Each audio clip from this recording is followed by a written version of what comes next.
Shalom sahabat GPIB, selamat pagi, selamat beraktivitas.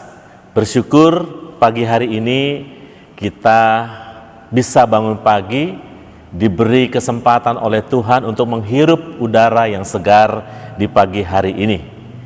Kita akan sejenak merenungkan firman Tuhan dalam program acara Morning Call GPIB. Bersama dengan saya, Pendeta John Patiasina, Ketua Majelis Jemaat GPIB Harapan Baru Bekasi. Oleh karena itu, sahabat GPIB, sebelum kita merenungkan firman Tuhan, mari kita terlebih dahulu berdoa, mohon bimbingan Roh Kudus. Kita berdoa. Bapa di surga, kami sungguh bersyukur ketika pagi hari ini Tuhan boleh bangunkan kami dan diizinkan kembali untuk beraktivitas dari pagi sampai dengan malam hari nanti. Tuhan, sebelum kami memulai aktivitas kami akan mendengarkan firman Tuhan, dan biarlah Roh Kudus-Mu menuntun hati dan pikiran kami, agar kami dapat memahami firman Tuhan hari ini, dan di dalamnya kami memperoleh kekuatan dan sukacita. Di dalam nama Tuhan Yesus kami berdoa. Amin. Sahabat GPIB, pembacaan Alkitab di pagi hari ini dari surat 2 Yohanes pasal 1 ayat 9 sampai dengan ayatnya yang ke-11. Surat 2 Yohanes pasal 1 ayat 9 sampai dengan ayatnya yang ke-11 yang menyatakan demikian. Setiap orang yang tidak tinggal di dalam ajaran Kristus, tetapi yang melangkah keluar dari situ, tidak memiliki Allah. Barang siapa tinggal di dalam ajaran itu, ia memiliki bapa maupun anak. Jikalau seorang datang kepadamu dan ia tidak membawa ajaran ini, janganlah kamu menerima dia di dalam rumahmu, dan janganlah memberi salam kepadanya. Sebab barang siapa memberi salam kepadanya, ia mendapat bagian dalam perbuatannya yang jahat. Demikian pembacaan Alkitab. Yang berbahagia adalah mereka yang mendengarkan firman Tuhan dan melakukannya. Terpujilah Yesus Kristus. Maranatha. Sahabat GPIB yang terkasih di dalam Tuhan Yesus Kristus, ada seorang pelari, dia menyelesaikan larinya, lari maraton, dan ketika diwawancarai apa yang menghambat dalam perjalanannya, dia mengatakan bahwa yang menghambat perjalanannya itu bukan jarak yang panjang atau panasnya cuaca ketika dia berlari. Tetapi yang menghambat dia itu adalah kerikil di dalam sepatunya. Kerikil yang kecil itu mengganggu larinya sehingga beberapa kali dia terhenti untuk mengeluarkan kerikil dari dalam sepatunya. Karenanya itulah yang menghambat perjalanan dia.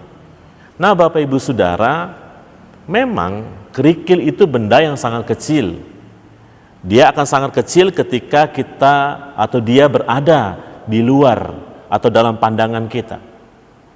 Tetapi kerikil itu sendiri akan menjadi sebuah hambatan ketika kerikil yang kecil itu masuk ke dalam sepatu. Senyaman apapun, semahal apapun sepatu yang kita miliki, ketika ada kerikil di dalam sepatu kita, pasti mengganggu perjalanan kita.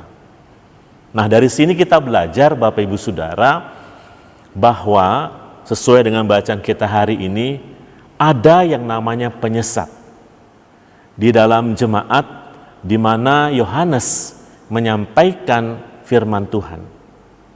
Penyesat-penyesat ini timbul bukan dari luar persekutuan, tapi timbul dari dalam persekutuan.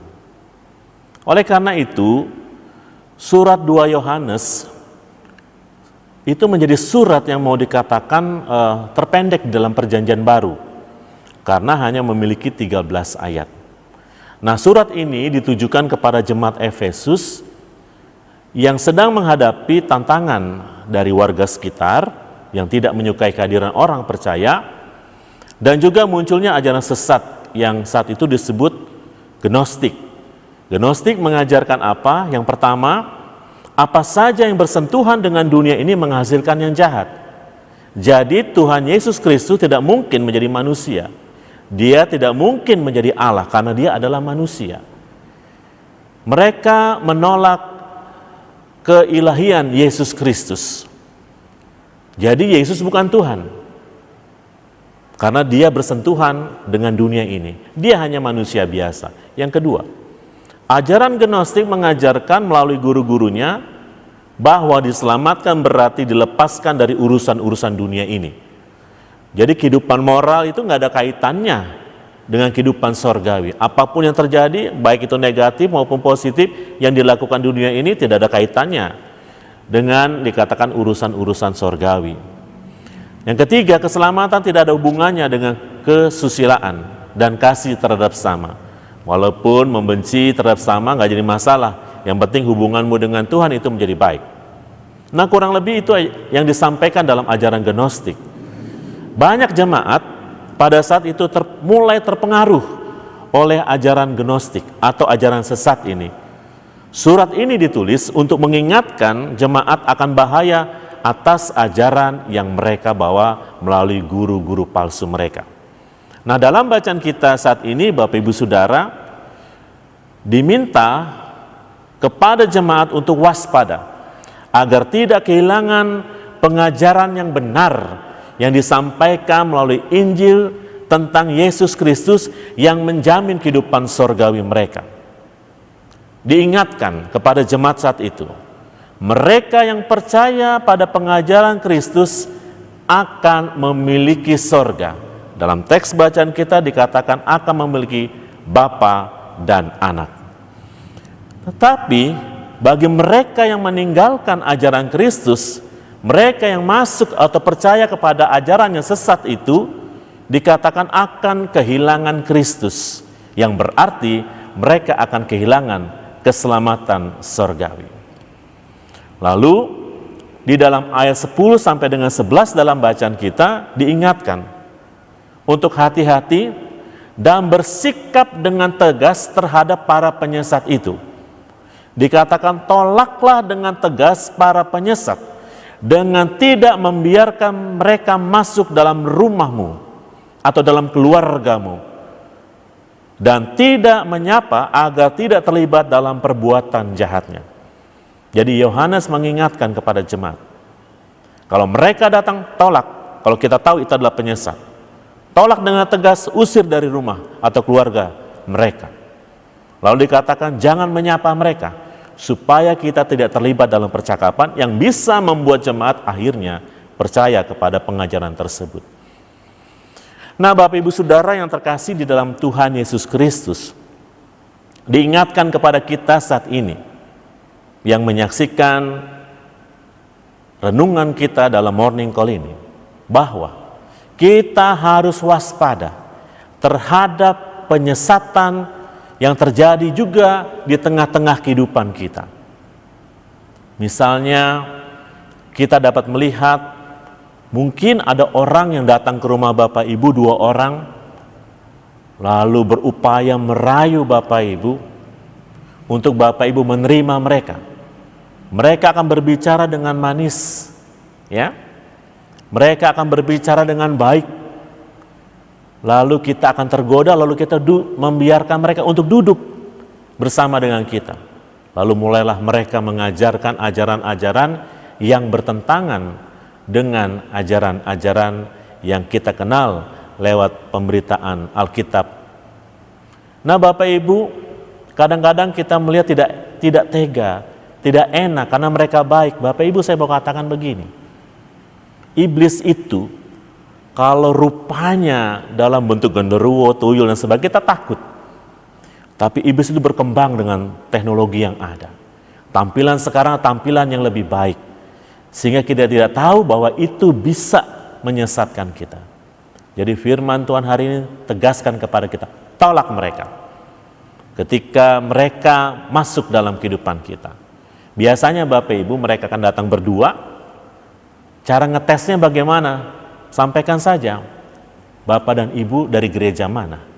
Biasanya ajaran sesat mengatakan bahwa mereka akan berkelit, bahwa mereka dari yayasan ini dan yayasan itu. Mereka tidak melihat gereja sebagai bagian mereka. Karena gereja dipahami oleh ajaran sesat bahwa gereja itu adalah antek-anteknya iblis. Bahkan negara pun dikatakan adalah antek-anteknya iblis sehingga mereka tidak menghormati bendera, menghargai pemerintah. Begitu Bapak Ibu. Jadi kita belajar ya, kalau ada yang seperti itu, tanya baik-baik, tegas, menolak mereka. Kemudian juga Bapak Ibu, hati-hati juga dengan penyesatan model modern. Kalau itu ada 2 orang datang. Tapi penyesat yang modern itu misalnya melalui pesan berantai di WA Bapak Ibu.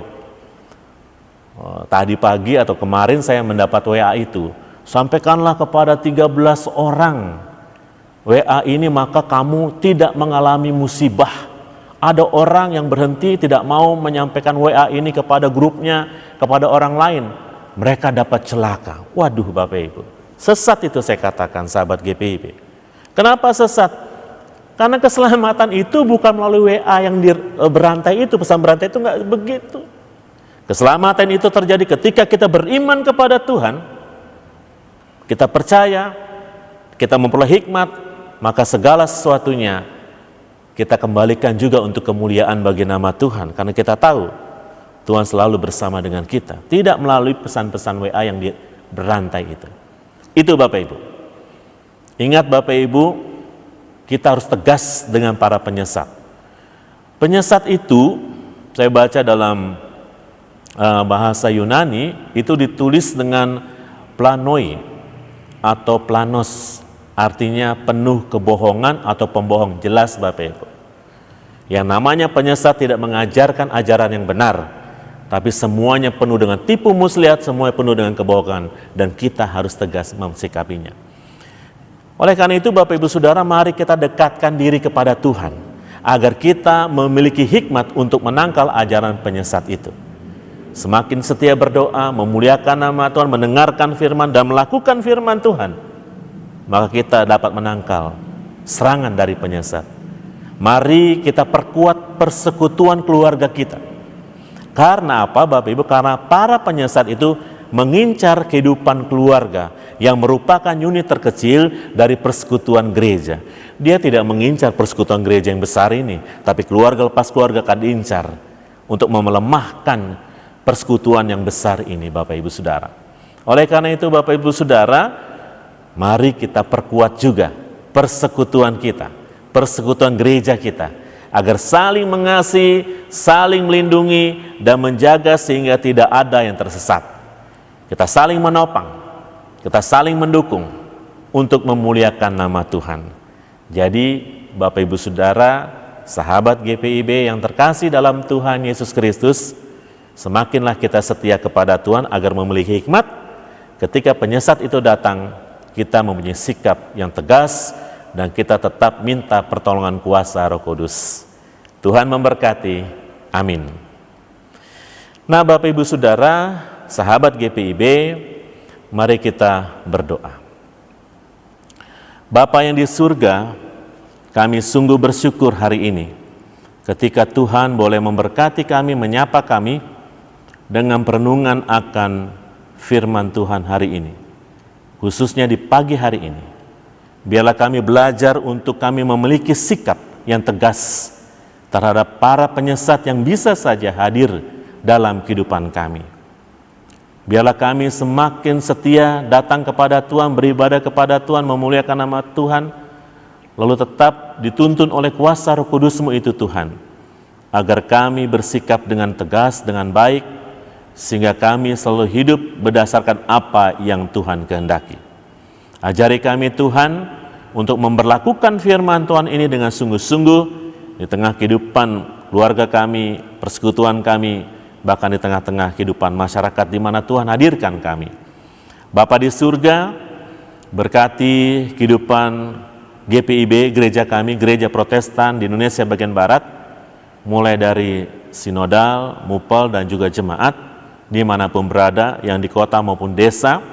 Tuhan memberkati persekutuan, pelayanan, dan kesaksian yang kami lakukan, agar semua yang kami lakukan berkenan selalu di hadapan Tuhan. Tuhan, lupa juga kami berdoa Tuhan, buat pemerintah bangsa negara kami ini, biarlah boleh melaksanakan tugasnya dengan baik, untuk melaksanakan tugas-tugas pemerintahan mereka. Dan kami mau berdoa Tuhan untuk saudara kami yang mengalami musibah, bencana alam, baik di Cianjur, Medan, dan sebagainya. Tuhan tolong agar mereka dikuatkan, pemerintah dapat membantu mereka, dan kami juga sebagai rakyat juga dapat membantu mereka, meringankan mereka yang mengalami musibah bencana alam. Dan Tuhan berkati kami semua yang hadir pada saat ini, yang menyaksikan perenungan dalam Morning Call. Tuhan memberkati kami, berkati aktivitas kami yang akan kami lakukan dari pagi sampai dengan malam hari nanti. Biarlah semua yang kami kerjakan sesuai dengan kehendak Tuhan. Terima kasih Tuhan untuk hari ini, untuk firman-Mu hari ini. Biarlah kasih berkat anugerah dari Tuhan menyertai kami. Di dalam nama Tuhan Yesus kami berdoa. Amin. Sahabat GPIB, demikian Morning Call kita pada hari ini. Biarlah kasih Tuhan memberkati kita selalu. Jaga kesehatan, terapkan protokol kesehatan dengan baik, dan biarlah kasih Tuhan memberkati. Tuhan Yesus memberkati.